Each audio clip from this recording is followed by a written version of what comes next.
was the one of you with your niece Grace. Yes. Yeah. The Cinderella. It's so good. Oh. Oh, what a great spin. How did the real star of the family, Grace, enjoy her time on Dancing with the Stars?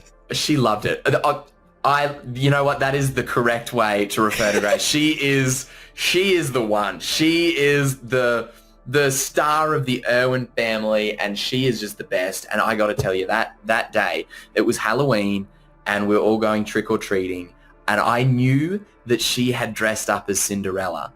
And so I talked to the Dancing with the Stars wardrobe team because they just had Disney night, right? And I said to them, can you get me or make me a Prince Charming outfit? And they did. Credit to them. They did. And I was like, yes. And so my sister talked it up to Grace. She's like, Prince Charming might come over. And I remember I walked through the door in the full costume. There she is in her Cinderella costume. And it's the first time ever I've seen her go all shy. She was just like completely shy. She was like, what? And she says to me, she's like, oh my gosh, Uncle Robert, you're Prince Charming. She was like, you've been Prince Charming this whole time? And it was the cutest thing. And she's like, wait, it's been you the whole time? That's crazy. And I'm like, yep. And we went trick-or-treating, and it was very cute because, some of the houses were a little bit scary. Some of the decorations were a little scary. So she would send Prince Charming in first to knock on the door, make sure the coast is clear, and then Cinderella would come up and get her chocolates and candy and that. And oh man, we had the best time. But it was crazy being in that Dancing with the Stars experience. And because she came to like pretty much every live show, she loved it. And I would finish a dance, I'd look into the audience, and there she is, just wide-eyed, just looking, going, oh my gosh. And you just see her just light up in this room. And I just thought, that was me. When I watched my sister do the show, I was a little kid just in awe of this whole experience. And then I got to take that experience, and now I'm watching her doing the same thing. And I'm like, season 50, she's in there. Like, she's going to be... I was just going to say... Like, let's go 3 for 3. Let's go 3 for 3. We need another Irwin on the floor. Right? Oh, that would be so good. Not even as like a contestant. She'd be one of the pros. She's the best dancer in the family. Oh my gosh. Yes, Grace. Go ahead. Show them how it's done. She's an icon. Now, when Bindi was on here, she and I bonded over you and my brother-in-law Travis being Funkles. Yes. Go the Funkle. Uncle Trav is very much, he's on the same wavelength. He'll do anything to make them happy. He wants to flip them, play with them, get on the floor, play Barbies. He'll dance until they tell him to stop. It's all of it. I love that. What do you and Grace get up to together at the Australia Zoo? Because Bindi did tell us that some days it's just like, Uncle Robert's here, and then Grace is out the door. She doesn't see her for a while. Oh yeah, we really run amok. Grace, she gets away with a lot with me. Like, she kind of, it's so funny because she'll come back and she'll be like, oh, can I have that chocolate? And Bindi will be like, oh no, sweetheart, sorry, you've got to have your vegetables first. And she's like, yeah, well, Uncle Robert would let me. Like, she really wields it. Like, she gets away with everything. Oh yeah, I'm like, oh, you want to go for it? Yeah, let's do this, let's do that. This is my thing is, we'll go around when the zoo shuts at 5 p.m. There's no one there. And Grace and I have this little scooter, and we'll go around on our scooter, and I'll like pick her up and we'll jump in with like the tortoises or the koalas or the wombats and just run around and run amok. And it is just so much fun. Being a Funkle is the greatest job on earth, honestly. I was just saying yesterday, aunts, uncles, and grandparents have privilege. There's a reason that Grace knows that she can have the chocolate with you. Oh, yeah. It's aunt, uncle, grandparent privilege. That is a real thing. And we wield it. Like, I love it. It is so good. It's okay. It's fine. It's okay. It is. Right? Our third came over to me just yesterday with a cookie almost as big as her face. And I had to be like, aunt, uncle, grandparent privilege. I'm not gonna take the cookie because aunt, uncle, grandparent privilege. Exactly. That's it. I love that. That is so true. And it goes, it's funny, it goes the same, like in our world, it'll be different. It'll be like, oh, can I please, jump in with this, name an animal, absolutely anything. And then I've got to be like, okay, well, you can't play with that snake because it's venomous, but this one is really sweet and it's a python. So you can touch that one. That's okay. So it's funny to see her like learn the rules of like what you can and can't do in the zoo. Yes. It's really funny to watch. It's really cool. Now, how old does Grace have to be to start feeding the crocodiles with Uncle Robert? See, this is the problem. This is where the rules kick in. This is where the rules kick in. And I'm very much like, oh, she'll be fine. I was like, I started when I was 10 years old. So let's just start her at 10, And my sister's like, no, she's got to wait till, and I'm like, come on. I started asking, when can I feed a crocodile when I was 2 years old? And I would watch my dad in there and I would literally every single day be like, Mom, when can I feed a croc? Mom.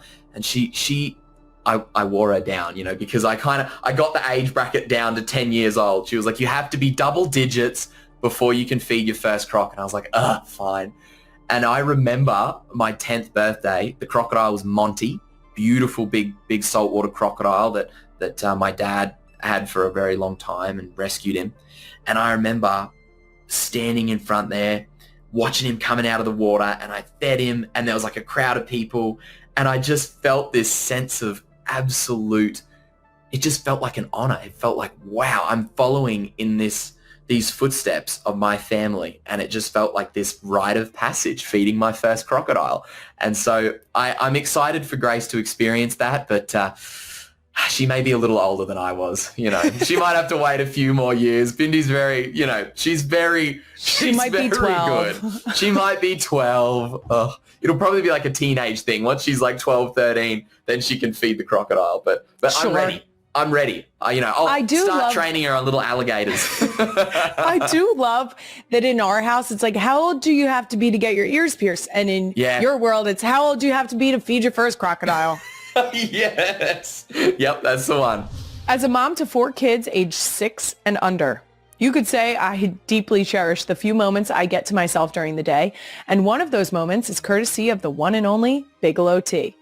My favorite type of Bigelow tea, without a doubt, the Earl Grey.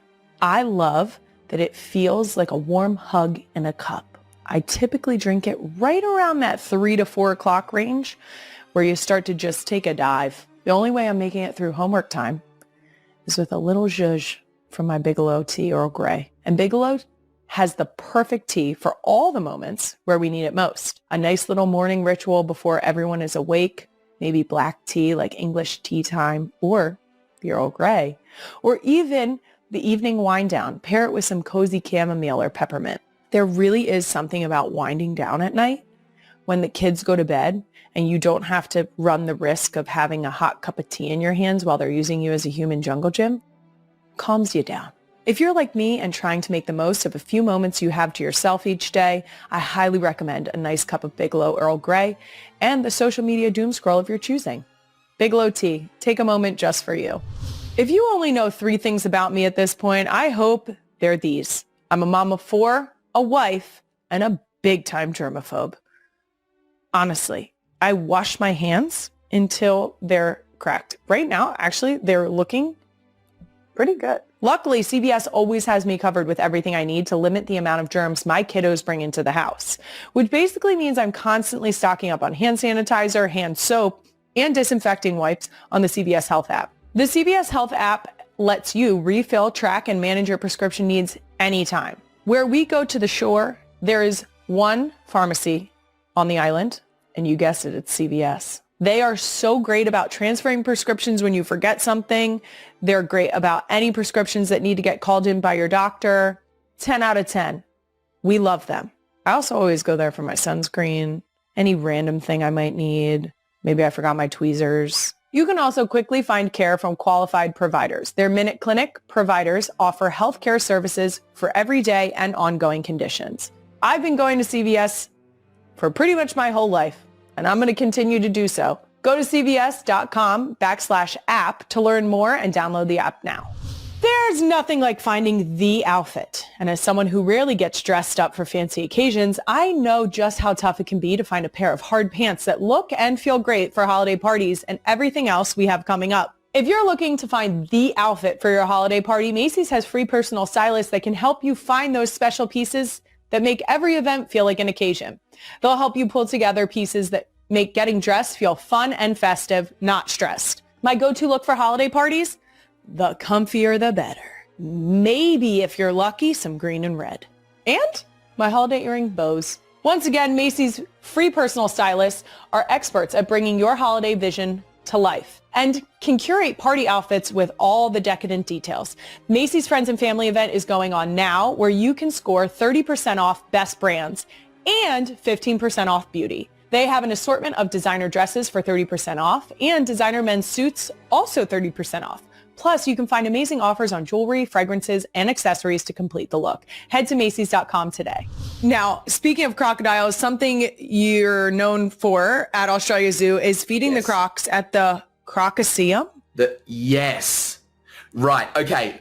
Crocoseum. Let me give you some context, right? So my dad watched a film called The Gladiator, of course. Yes. Russell Crowe, and watched the Colosseum and went, oh my gosh, I need that. So he built that. So except he went, I need that, except instead of it being like you're fighting and it's all crazy, he was like, I want that, but I want this like huge showcase of the beauty of the natural world and how amazing crocodiles are. And my mum was like, well, okay, this is kind of wild, but all right. So he built a 5,000 seat auditorium. And it's a place where his rescued crocodiles, the crocs that he, rescued from the wild, they were going to be shot, they were going to be killed, and he went and gave them a second chance at life. And there's these beautiful big lagoons out the back of our Crocoseum. And the crocs will swim through this canal into the main area and do exactly what a croc would be doing out in the wild. You can't convince a crocodile to do anything. So we had no idea if it would work. He built this whole thing and then just went, I'm sure it'll work. It did. The crocodiles will come out, they strike out of the water, they get their food. It's this amazing thing. And at the same time, we get to tell people and teach people about the beauty of these animals. And I do the same thing. He fed the crocs in there, and my family and I still feed the very same crocs that he did. And it's such a special thing for me because I love that it's these animals that were always kind of maligned and misunderstood, and people thought they were just running around eating you. They're these big scary monsters. But I get to convince people and show people how lovable they are and how beautiful and powerful and intelligent these creatures are, and to hopefully get people to fall in love with them. And that's exactly what he did. I feel the closest to my dad when I'm in there with his crocodiles and I'm feeding him. And it's beautiful. It's also the ultimate adrenaline rush. Like, mate, it is great. Hey, you've got your car keys. I reckon if you come to Australia, will you let me slap the water? I reckon I'll get you to feed a croc, mate. I'll put you in there. What do you reckon? I'm so in. You want to feed Oh my a gosh, crocodile? We'll keep some distance. We'll keep some solid distance. It'll be very safe. But we've got a crocodile named Graham. He's a beautiful big boy. I reckon, mate. So in on this. You should come feed a croc. So in on this. Ooh, I'm so in on this. I can't even explain to you how in I am. I mean, you've got the uniform. Let's do it. I'm so in. Now, your mom also just posted a bunch of photos with you and another animal you love, Jenny, the Burmese python. Jenny, my girl. I'm so sorry. How did you become best friends with Jenny?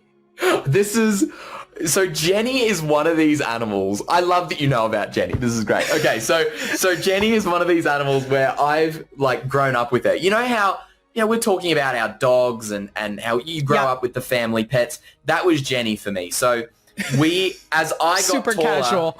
Jenny got longer. So Jenny is a Burmese python. She's got a very interesting coloration though. She's beautiful. She's like this white color, kind of looks like a Dalmatian. She's got these black spots coming through.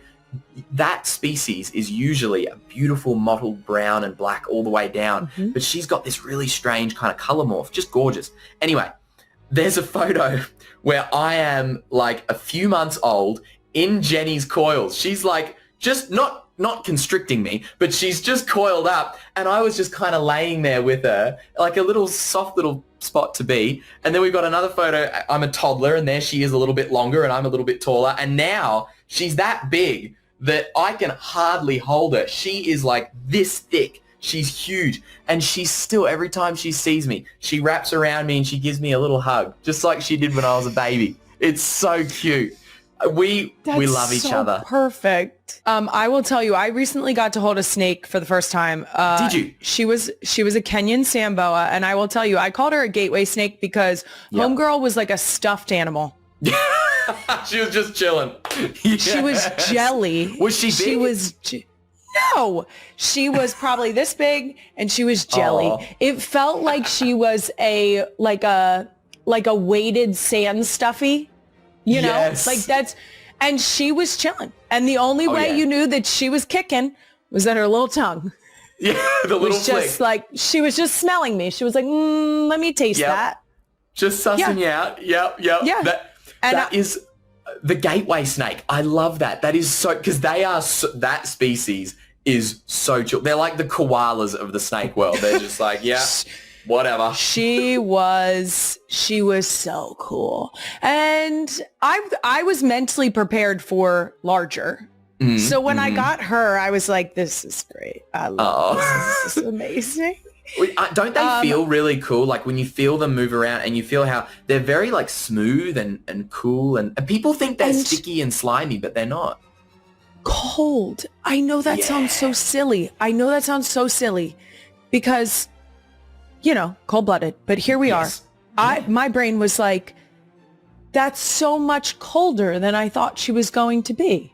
And, you know, that means she would have really liked you holding her because the warmth from your hands is going to warm her up. And snakes naturally, they need to get their warmth from somewhere. Sometimes, you know, obviously that's the sun. They'll regulate their body temperature. But often if they're a little cold, when you hold them, they actually really like it because it's warming them up. And they actually seek that. Yeah. So I love that.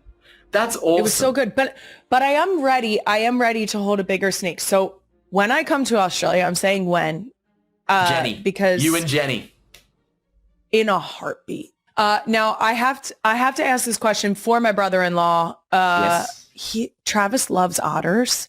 What's the craziest fun fact about otters that I can hit him with next time we get together? Oh my gosh. Okay. I don't know if I call this a fun fact, but it's more of like a personality trait. Otters, there are some species of otters that are absolute machines. They are so incredible at hunting. You look at an otter and they just look super adorable, but they're one of the most in-tune hunters I have ever seen. I was in Oregon, and I was photographing otters on a river, right, on this like frozen lake, and they would be underneath the ice, and they'd catch a fish and flick it up onto the ice. It was like, look like those orcas when they catch a seal. Grabs this fish, chucks it up there, jumps up onto the ice, midair, catches it, and then just starts eating it tail first. And I'm just like, you are savage. Like just straight in there. I've got these otters called Asian small-clawed otters. Absolutely gorgeous. But they will chase you around their habitat. And when they bite, oh, mate, they bite so hard. They've actually got some of the best and sharpest teeth in the animal kingdom. So I love them and they are adorable, but I love that they also have this little edge to them. You don't mess with an otter. Don't mess with an otter because, mate, they'll give you a good go. And that makes me love them even more, you know. They've got a little bit of what we like to call the fuck around and find out energy. I like it. Boom, right there. Switching gears a little bit, something else I talked to Bindi about was her battle with endometriosis and the importance of speaking up and advocating for women's health. I just want to say, I think you have done such an incredible job, not only supporting Bindi, but also using your voice to bring awareness to women's health. So first of all, thank you. Thank you for saying that. I think it's really important. We talk about it a lot in our family. I feel like it's something that I think it's a responsibility for men and women to be talking about this. And I have found that I've learnt so much on Bindi's journey with this, where I feel a real responsibility to make sure that it's becomes a more mainstream and widespread discussion, because like I didn't realize, the more that you really look into this field of women's health, it is so under-researched and funded and discussed. And we still, as far as the medical system has come, we still have a long way to go. And that momentum can only happen if we're all talking about it. So no, thank you. I appreciate you saying that. And supporting Bindi in her health journey was just one of many ways it's clear that you guys have an awesome bond. As a mom of 4 children, I'm hoping to raise my girls to be as close as possible. What do you guys think is the reason that you guys have such a great sibling relationship? Yeah, I think for us, we, first of all, we have 2 amazing role models in our life. Our parents, our mum and dad, I think really exemplify what it is to be great people who lead with a sense of authentic passion. And, I think my sister and I went through, obviously, a very tough time and have navigated some really challenging things throughout our childhood with the loss of dad. And I feel like my mum showed us the power of unity. And when you lose someone very close to you, it really reveals the people around you. It's very revealing. You very quickly understand who's who and what's what, and some people react really well, some people not so much. And we just felt like our tight-knit little family, the 3 of us, my mum. Kylie Kelce is the kind of mother who believes in the power of a lesson learned the hard way, in the value of a little embarrassment and a lot of laughter. Parenting under the microscope of fame is no easy feat.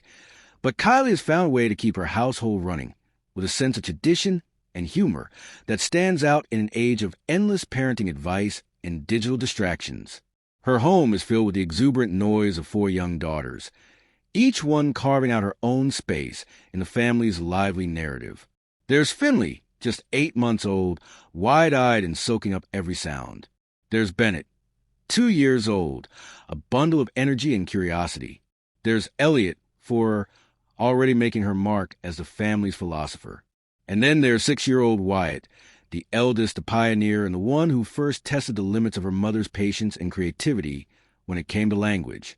On a memorable holiday episode of the New Heights podcast, Kylie Kelce, her husband Jason, and his brother Travis sat down to swap stories, unaware they were about to dive into the world of parental discipline.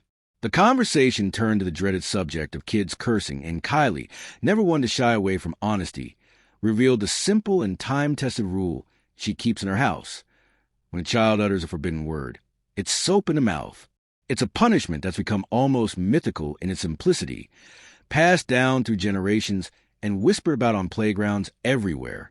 But in the Kelce household, it's not just a threat, it's a promise. Kylie's method isn't about cruelty or humiliation. It's about drawing a line, about making sure her daughters understand that words have weight, that actions have consequences, and that some boundaries are not meant to be crossed without a little bit of discomfort. Her recollection of Wyatt's first foray into cursing is as vivid as any highlight reel from a football field. Wyatt, emboldened by the thrill of doing something forbidden, decided to try out a new word she'd picked up, completing the act with flair for the dramatic. Closing the front door with exaggerated slowness, she let the word slip, her voice barely more than a whisper, but loaded with intent. Kylie caught her in the act, and the look of instant regret on Wyatt's face was enough to let her know a lesson had been learned. Sometimes, remorse is its own punishment, and Kylie, wise to the ways of young children, decided that this time the memory of the soap would be enough. But Wyatt knew the rules, knew that this was no empty threat, because she'd tasted the consequences before. Kylie's mantra is clear. Never make a threat you aren't willing to back up. Children are experts at spotting weakness, at reading the subtle cues that tell them whether they can push a little further or need to pull back. In a world where so much parenting advice advocates for gentleness and negotiation, Kylie's approach is refreshingly direct, a reminder that sometimes a little discomfort goes a long way toward teaching respect. But this story isn't just about discipline. It's about connection. During another episode of her podcast, Kylie shared the moment she first realized her daughter was listening more closely than she thought. The family was watching a Philadelphia Eagles game at home, emotions running high with every play. Kylie, caught up in the tension, let a word slip, unaware that little eyes and ears were absorbing everything. Later, she caught Wyatt on the couch, lips moving in silent imitation, rehearsing the cadence and inflection of her mother's outburst. There's a certain pride in Kylie's voice as she tells the story, a recognition that her daughter is not just mimicking but performing, capturing the rhythm and emotion of the moment with uncanny precision. It's a moment of self-awareness for Kylie. 2, a reminder that parenting is as much about setting an example as it is about setting rules. In the Kelce house, mistakes are inevitable, but they're also opportunities for growth, for laughter, for storytelling. Kylie's old-school approach isn't just about keeping order. It's about building a family culture where everyone knows the rules, where consequences are fair, and where love is never in short supply. She's raising daughters who are bold enough to test boundaries, but wise enough to learn from their mistakes. Girls who will one day have their own stories to tell about the taste of soap and the lessons it taught.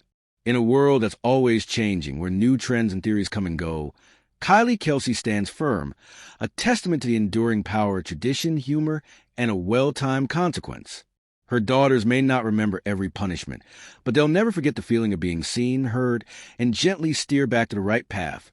A path paved with laughter, love, and maybe just a hint of soap.